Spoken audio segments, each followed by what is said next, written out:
أتلتيكو مدريد متقدم أمام ريال مدريد في ديربي مدريد عن طريق موراتا وغريزمان، حيث سجل في أولى الدقائق هدفين ثم قلص الفارق ريال مدريد عن طريق لاعبه كروس.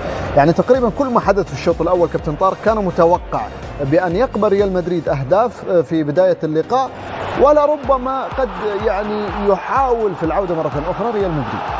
صحيح، نقول أتلتيكو مدريد قدم 30 دقيقة رائعة، سيطر على المباراة، خلق أكثر فرص، المرتدات كانت خطيرة، عنده أطراف مميزين. اللاعب هذايا لينو واللاعب مولينا قدموا مباراة شوط أول رائع، وعنده مهاجمين، عنده موراتا وعنده غريزمان. الفرق بين الريال وأتلتيكو أن الريال يلعب بدون مهاجمين. الريال الحل الوحيد هو التسديد خارج 16 متر، ما عندوش حل آخر لأنه بدون عمق، وهذا من أخطاء أنا حسب رأيي المدرب. المفروض يلعب بالبداية خوسيلو، يلعب أفضل خوسيلو، يثبت المدافعين ويعطي أكثر حلول، أكثر عمق. ريال مدريد أكثر وقت يلعب الكرات العرضية، والكرات العرضية أصبح فريق بطيء، ما خلقش، ما عندوش لاعبين عندهم إمكانية باش يخلقوا، يعني يلعب بدون رأس حرب. في بعض الفترات أصبح اللاعب بيلينغهام هو رأس الحرب. نعم، وهذا مش خسر بيلينغهام في وسط الميدان. نعم. كابتن طارق، قبل دخول الهدف الأول في هذا اللقاء هل كان هناك خطأ لصالح بيلينغهام برأيك؟ لا ما ثماش خطأ، حكم ممتاز بصراحة. هذه هي لا ما ثماش خطأ.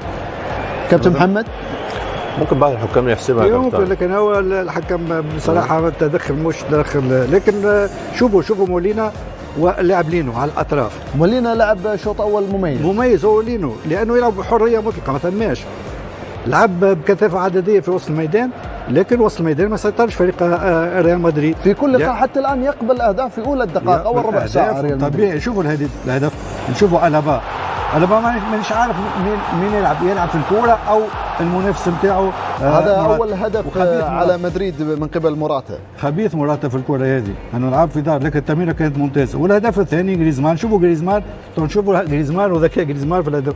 وأنا قلنا قبل المباراة أن غريزمان خطير، لاعب يلعب بدون كورة، صحيح، ممكن يتعبك يقلقك، ولهذا لازم محاصرة كبيرة على اللاعب هذا. لكن بالنسبة لي أنا الريال اليوم لو لعب بخوسيلو أفضل، لو لعب بلاعب دياز على الاطراف، ولعب بثلاثه لاعبين في وسط الميدان ويلعب، لانه اليوم الاطراف يلعبوا بحريه، لانه ما عندهمش منافسين اطراف، لاعبين الريال كلهم في وسط الميدان.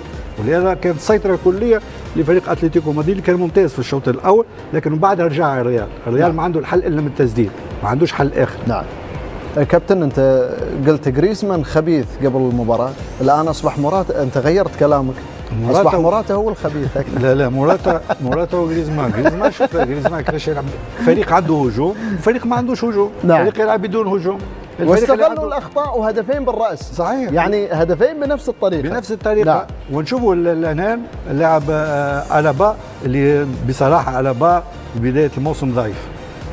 نعم. بدايه الموسم صعبه على ألابا وصعبه على دفاع الريال. ونشوفوا ذكاء، لعب بدون كرة، يشبه كثير هدف بارسا البارح. صح بتاع كانسيلو.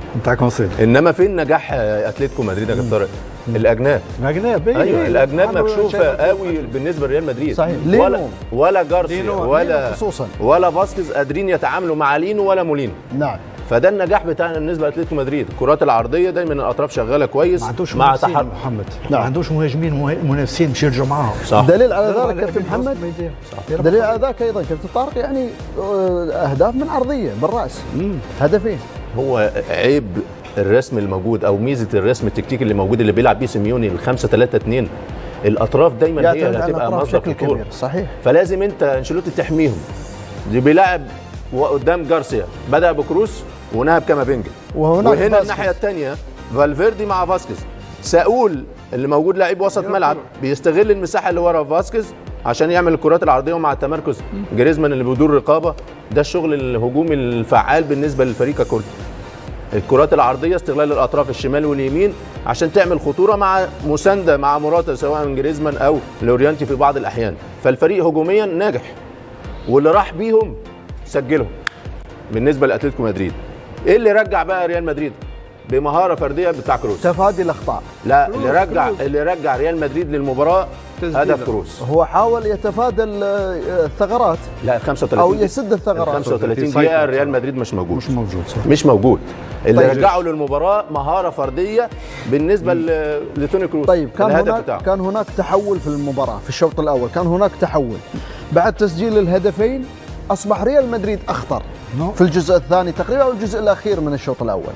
لعب الريال 10 دقائق 7 دقائق تقريبا، لكن اتلتيكو كان عنده اضافه اهداف اخرى، سدد كثير على المرمى. اتلتيكو مدريد يلعب بحريه مطلقه عكس الريال ما يلعبش ديربي. الريال يعطي حريه مطلقه للاعبين اتلتيكو باش يسلموا الكره على راحتهم، الاطراف تطلع بدون رقابه. ريال مدريد لقى صعوبات كبيره معناتها اختراق الدفاع. ما عنده حل الا بالتسديد، ما عندوش حل اخر. صحيح، بدونهم مهاجمين. وغريب غريب انشيلوتي انه فاز على اتلتيكو في عديد المناسبات ب4-3-3 بمهاجم. اليوم يلعب ب5 لاعبين في وسط الميدان ومهاجم رودريجو. مانيش عارف رودريجو وين المهاجم، يلعب على الجهه اليمنى ولاعب في المحور ما ثم حد. طريقه لعب مستغربه من قبل ريال مدريد حتى الان، بناء على طبعا توقعات وتحليل محللي بين سبورتس. لكن المهم بالنسبه لكارلو انشيلوتي طبعا هو هدف كروس الذي قلص فيه الفارق ليصل الى هدف. انتظار الشوط الثاني بكل تاكيد في ديربي مدريد، حيث الاثاره كانت حاضره ب3 أهداف حتى الان في شوط اول. هل سينجح كارلو انشيلوتي مع العديد من الخيارات الموجوده مع دكه البدلاء؟